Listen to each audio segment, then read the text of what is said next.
Assalamualaikum warahmatullahi wabarakatuh.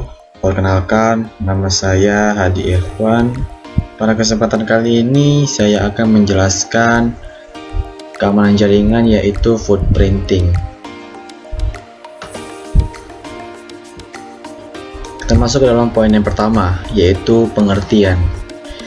Footprinting merupakan langkah awal sebelum penyerang atau attacker melakukan penyerangan, yakni mengumpulkan informasi mengenai target, yang dimana tujuannya adalah untuk merangkai apa yang ditemukan, baik itu blueprinting dari suatu jaringan, sehingga dia mendapatkan gambaran yang jelas tentang sistem keamanan yang dimiliki target. Informasi yang ditampilkan dalam kegiatan ini dapat berupa sejarah perusahaan, nama domain, VPN atau Virtual Private Network, nomor telepon, nama orang-orang yang terkait di dalamnya, alamat email perusahaan, dan hubungan dengan perusahaan lainnya.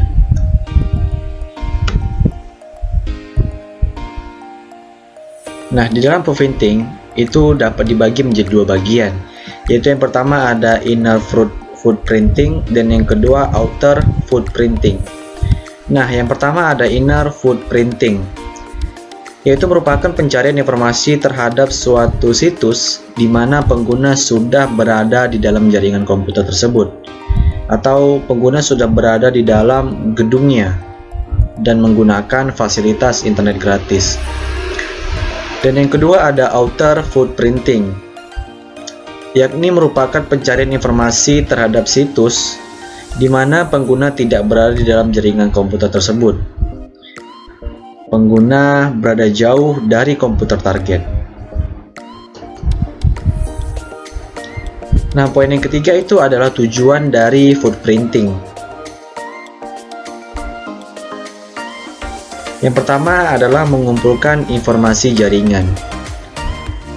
Mengumpulkan informasi jaringan itu biasanya berisi mengenai nama domain internal, blokir jaringan, sistem IP address, kemudian ada website pribadi, TCP dan UDP system, ada service yang dijalankan, protokol jaringan, point VPN, ACLS, kemudian ada IDSS, kemudian ada analog atau digital nomor telepon, membuktikan keaslian suatu alat atau mekanisme.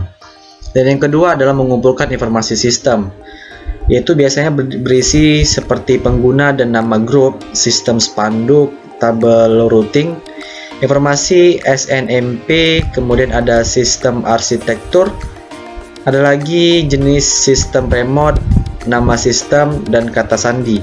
Dan yang ketiga ada mengumpulkan informasi organisasi, detail karyawan seperti website organisasi, petunjuk perusahaan, alamat, dan nomor telepon, latar belakang organisasi, dan berita, karangan, atau siaran pers.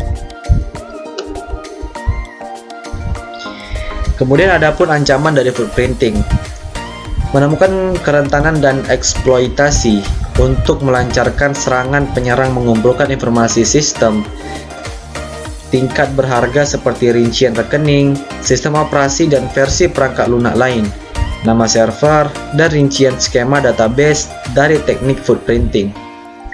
Ada pun beberapa ancamannya, yaitu yang pertama kerugian bisnis, dan yang kedua ada spionase perusahaan, yang ketiga adalah kehilangan privasi, yang keempat ada serangan sistem dan jaringan, dan yang keempat ada serangan sistem dan jaringan, dan yang kelima adalah kebocoran informasi dalam website tersebut. Nah, kemudian kita akan langsung coba untuk menjalankan bagaimana footprinting itu bekerja. Langsung saja kita akan masuk ke dalam virtual machine, yaitu kita masuk ke dalam sistem operasi Kali Linux, yang dimana di sini saya sudah menginstalnya di virtual machine. Langsung saja kita akan membukanya. Nah, untuk menjalankan footprinting, langkah pertama kita harus masuk ke dalam terminal dari Kali Linux. Nah, langkah pertama sekali untuk melancarkan menjalankan full printing, kita harus masuk ke dalam super user, yang dimana perintah untuk memasuk ke dalam super user yaitu menggunakan perintah sudo su. Kemudian akan diminta password dari sistem operasi tersebut yang telah kita buat. Nah, jika muncul tampilan seperti ini berarti kita sudah masuk ke dalam super user. Nah, langsung saja kita akan mencoba tools yang pertama dari full printing, yaitu ada whois. Whois adalah perintah di shell Linux yang dapat digunakan untuk melihat data kepemilikan sebuah domain atau IP address.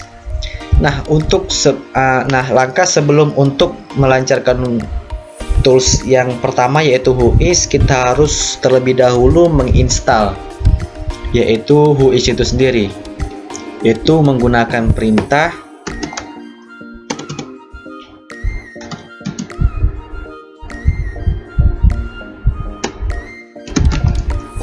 apt-get install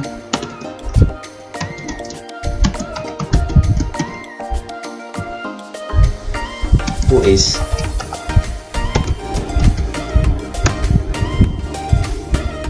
Nah, di sini kita baru saja menginstal tools dari whois agar bisa kita jalankan kemudian.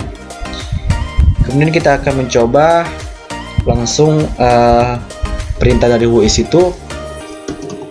Kita whois, di sini saya akan mencoba situs websitenya, nama domainnya itu facebook.com.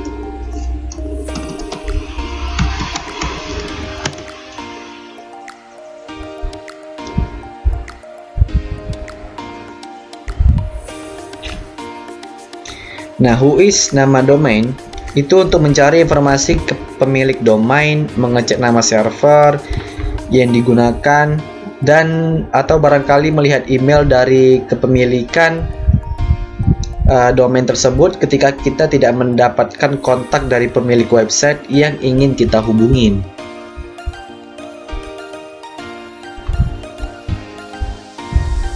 Kemudian kita akan menggunakan whois -a facebook.com.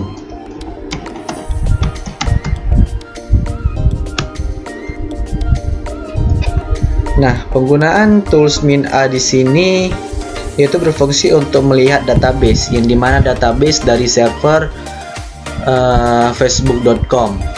Jadi kita bisa melihat data-data database dari URL atau website dari facebook.com. Kemudian saya, assalamualaikum warahmatullahi wabarakatuh.